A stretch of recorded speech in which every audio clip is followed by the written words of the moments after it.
Welcome to Badminton Weekly with me, Jasmine Lim. We begin the show with the most talked about topic in town, the Olympic draw. Now, the luck of the draw has seen a favorable outcome for some players, while for others, it's a less than ideal start to their Paris adventure.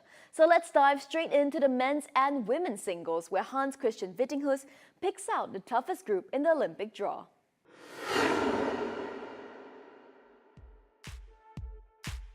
There's no doubt that Group L for me is the toughest draw and the most interesting group as well. First of all, it holds 4 players, but it also has a clash between two of like the world-class players we have in Jonathan Christie and Lakshya Sen. I'm pretty certain that Christie, he was not very happy when he saw that he got Lakshya in his group. Lakshya was one of 4 players that I would say most of the seeded players probably wanted to avoid. But in this group, it's Julian Karaki from Belgium, who I think you should not underestimate. I know he's like just outside top 50, but he's beaten players like Brian Yang, he's beaten Kanta Suniyama, and he was very close of beating Nishimoto as well at the World Championships last year, so you cannot underestimate him. And then of course you have the guy that everyone was talking about from the Olympics last time, in Kevin Gordon from Guatemala. So it's really a strong group of 4 players that can all, on their best days, play at a really high level. So there'll be no easy matches for Christie in that one, or for Lakshya Sen. I still see those 2 guys as stronger, but they will not have any easy matches. And on top of that, they won't even have a bye after the group stage, so they will have to fight hard for their chance to win a medal in Paris. So it's going to be really interesting to see how they deal with that challenge, not only mentally but also physically, because it will be tough work for all of those guys. Another group that I think is also really interesting is the one with Anthony Ginting, also from Indonesia, because he got the home crowd favorite in Toma Popov, another one of the guys that I feel like you probably don't want to have in your group. He's shown many times that he can trouble some of the best. He qualified by beating Victor Axelsen at the European Championships in the semifinals, and he's playing at home, so he will have the crowd with him. And he already showed in the French Open last year that he could almost beat Ginting. He lost 21-19 in the third, so I'm pretty certain that Ginting, he was not too thrilled to see Toma Popov in that group. I wouldn't be too surprised actually to see Toma Popov spring a surprise in Group H. I think the women's singles draw is actually pretty well balanced, but I still think Group E serves up a really interesting matchup between Tai Tzu-Ying, who's obviously one of the favorites for the gold medal, and then Ratchanok Intanon, former world champion. We know that for many years she's been one of the best in the world. I know she's a little bit low on the rankings at the moment, around 20 in the world, but if you just look at their head-to-head record, it's 20-15 for Tai Tzu-Ying, so I think that says everything about like how nice of a matchup it is and how many big matches they've played against each other. They're also in a group with Lian Tan from Belgium, who's actually playing her 4th Olympics, so I think that also says that she's a player that actually has a very solid level. So I think we will see 3 pretty good matches, and of course the match between Tai Tzu-Ying and Ratchanok will most likely be the one that's deciding who's going through in this group, with all of the pressure probably on Tai Tzu-Ying, because she's the one who's been doing better over the past year. But I don't think anyone can underestimate Ratchanok Intanon in a situation like this. And we can only think back at the Olympics in Tokyo, where those 2 actually also played each other in a very epic quarterfinal match, where Tai Tzu-Ying won 21-18 in the final game. So I'm sure Ratchanok, she will also be out to avenge that loss. So I will for sure keep an extra eye on Group E in the women's singles, no doubt. Speaking of women's singles, An Se-young could potentially face 2-time world champion Akane Yamaguchi in the quarterfinals. The world number 1 received a bye in the last 16 and was drawn into a relatively easy Group A. Her Olympic preparation straightforward as she would have liked. From Korea, An Se-young.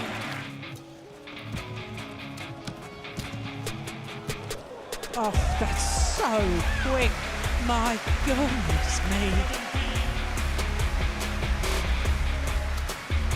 And it's wide and history is made. An Se-young of Korea wins the first ever women's singles gold. And An Se-young doing her country proud. After winning the World Championships title, An Se-young added the Asian Games gold to her medal cabinet. But then she picked up a knee injury during her win in Hangzhou, followed by misdiagnosed treatment that nearly jeopardized the Korean shuttlers' Olympic preparations mentally and physically. 저의 부상에 대해서 많은 분들이 관심 가져주시고 또 걱정해 주시는데 저는 어차피 일이 일어났고 또 그 상황에서 제가 좀 헤어나오지 못했었던 것 같아요. 그 전에는 이제 근데 생각을 바꾸고 좀 긍정적으로 생각하고 이러다 보니까 좀 잘 준비하고 있는데 이제 올림픽도 저는 베스트 컨디션을 만들어서 올림픽을 준비할 것 같고 하고 있습니다. 근데 그냥 이제 가지고 가야 될 저의 한 몸이라고 생각하고 있고요. 고쳐지지는 않을 것 같아요. Despite playing with injury, An is still a force to be reckoned with, winning 3 world titles out of the 4 finals she's played in this year. Plus, the world number 1 believes she is always in a good condition, even when her body is not 100% fit. 저의 부상을 있었을 때 이제 뭐 말레이시아 오픈이나 프랑스 오픈 이렇게 다 제가 우승을 한 번씩 해봤는데요. 그것 또한 저에게는 큰 자신감으로 왔었고 또 컨디션은 하루하루가 다 100%가 될 수 없으니까 그 컨디션에서도 뛰어보고 뭐 정말 안 좋았던 컨디션에서 뛰어보는 게 저에게는 큰 경험인 것 같아요. 이제 올림픽에서도 이제 어떻게 될지 모르니까 그래서 저에게는 그냥 항상 좋은 컨디션이라 생각하고 경기에 임하고 있는 것 같아요. Having won almost all the major titles on tour at the age of 22, An is no longer the new kid on the block compared to her first Olympics in Tokyo. The Korean star, however, feels that nothing has changed and is determined to capture the coveted Olympic gold medal in style. 도쿄 때도 어리고 젊었지만 저는 지금의 저도 지금 젊고 어리다고 생각하고 있거든요. 그래서 그런 자신감과 그런 패기로 제가 또 올림픽에서도 좋은 모습을 보여줘야 될 것 같고요. 또 저는 이제 다 한 번씩 해봤으니까 마지막에는 올림픽 마무리를 좀 멋있게 해보고 싶습니다. Many players like An Se-young will be hoping to end their Olympic journey with a medal. But in the case of the world number 1s in women's and mixed doubles, that task has gotten a little bit harder after the draw. Chris Langridge explains why. For me, in the ladies doubles, I think Group A is very exciting. You've got the pair that are currently ranked number 1 in the world, Chinese pair. They have to be favourites, not just in the group, but for the tournament. Then you've got Matsumoto Nagahara, who are an incredible pair, ranked 6 in the world, who can upset them, and they have done in the past. They have a 10-2 deficit on the head-to-head, so obviously down, and they did lose the last 9, which isn't the best head-to-head, but they have beaten them, which is the integral part. And the Japanese, they have the experience, they're an incredible pair, there's no doubt about it. One thing I think that is the big question, which is how fit is Nagahara? If we move on to the current Olympic gold medalist, which is Rahayu from Indonesia, and Ramadanti, they have a head-to-head Matsumoto of 2-0, so they've never lost to Matsumoto Nagahara, which is incredible. And they have a 3-3 head-to-head with Pearly and Tina. So could they come through as second in the group? Definitely possible. Tan and Tina from Malaysia, you know, on their day they can play some incredible badminton. They've shown it. They've won big tournaments. The only pair in the group that last time they played, Chen and Jia Fan, they did actually beat them, and that was the All England earlier in the year. They played incredible. So this is why, for me, this group is so interesting, just because it is possible for the Chinese to lose to the other pairs, and who's going to come through as the runners-up. So for me, the mixed doubles is a really exciting discipline as well, and I've gone for Group A. The current world number 1s, the best pair in the world of Zheng Siwen, Huang Yaochong, who are, you know, favourites for the group, they are. But they have, for me, their kryptonite. The one pair who I do think challenge them on a regular basis, which is Kim Wan-ho and Jeong from Korea. And the head-to-head is actually even, which is quite strange because there's not many pairs in the world that actually have an even head-to-head with Zheng Siwen, Huang Yaochong, just because they are so good. You've then got the Indonesians, who on their day as well can be very, very impressive, and they actually have a 100% head-to-head against the Koreans, which flips the group again. Because the Chinese have a very positive head-to-head against the Indonesians. So you've got 3 pairs there kind of in a loop. And then you've got the French. Now, the interesting thing about the French, and they've been ranked top 10 for a long duration. They've slipped down as of late just because they haven't played as many tournaments. But they definitely could beat the Koreans or the Indonesians. Last time they played both, very even game. They played a Sudirman Cup, the Korean pair of Kim Wan-ho and Jeong, and it was a very, very even game. And they have beaten the Indonesians before. So this is why for me the group dynamic is an exciting one. So for the men's doubles, I've picked the unique group for a number of reasons. It's just the level of the players in this group is extreme, you know. You've got Kim and Anders from Denmark, who have been so consistent over the last 12 months. And I have to say, it's incredible what they've done, because to be ranked 2 in the world, number 2 seeds in the Olympics and get given this group, it's a tough one. There's no doubt about that. And also the scary thing for them is when you look at their head-to-head. So the head-to-head against all the other pairs, not good. Not good at all. You've got Hoki and Kobayashi, who, no doubt about it, they've been world champions, they've been ranked world number 1. They have a positive head-to-head against the Danish of 7-5. Liu and Wu from China, who have a positive head-to-head against the Danes of 4-2. Then you've got the current Olympic gold medalist of Li Yang and Wang Qilin, who have a positive head-to-head of 5-3 against the Danes. Not looking great on paper for the Danish pair, but that doesn't mean anything. The Danish pair are definitely the pair who have shown the best form. Who is going to win that group?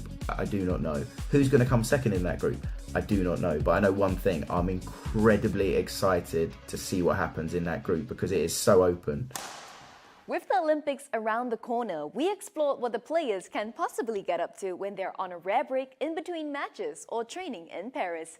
I caught up with Beiwen Zhang as we toured the French capital.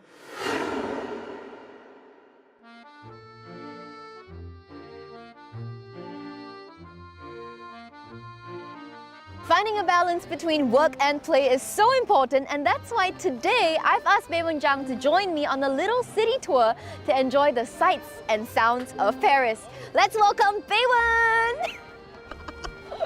Welcome to Paris. Hi. So right now we are at the...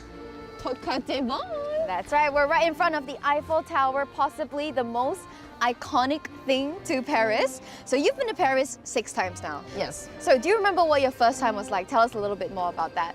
My first time here was 2016 French Open. Like that time was October, and it's great. But I was crying in the podium, so. Do you have a favorite place that you like to go? I haven't found my favorite place yet. Okay. Today? Hopefully today will be. Okay, she hasn't found a favorite place yet. Today, we're gonna make sure she finds one, okay? And of course, behind us is the beautiful Eiffel Tower. We're gonna try and take some touristy photos. Let's go! 1, 2, 3.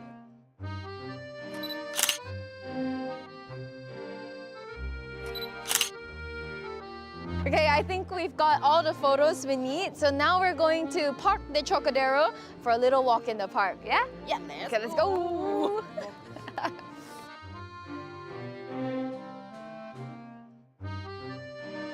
It's really nice here. So hidden find. If you don't want the touristy areas of the Eiffel Tower, this is the park.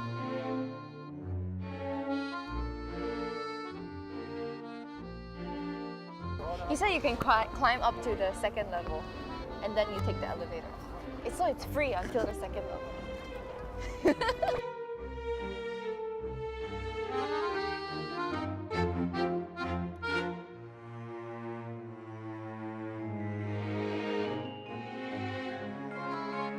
We're in front of the Louvre Museum right now. So, are you good at drawing? No. No. No. I hope you get some artistic inspiration from the museum because we're gonna get you to try and draw our little mascot over here. She's gonna try and recreate this. Okay. I don't know what I'm doing. You need to sign your name off of it. No. We're gonna hang it up, auction it. Beiwen Zhang's masterpiece. Okay, I'm done. Let's show the camera. Ta-da! It's pretty good, right? It's pretty good. Tell me it's pretty good, please. Okay, thank you so much, Beiwen. Thank you. Let's go and have some macarons. Yes, let's go, let's go.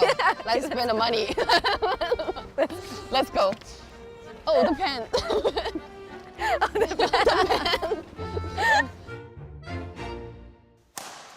Well, that's all the time we have on this week's show. Badminton Weekly will take a short break next week, but do join us again on the 30th of July for our Olympics special as we discuss the big stories coming out of Paris. Plus, you can also keep track of your favorite players' progress at the games by downloading the BWF app, Badminton for You. And as usual, do let us know your thoughts, comments, and questions on our Facebook and YouTube pages. See you guys on the 30th.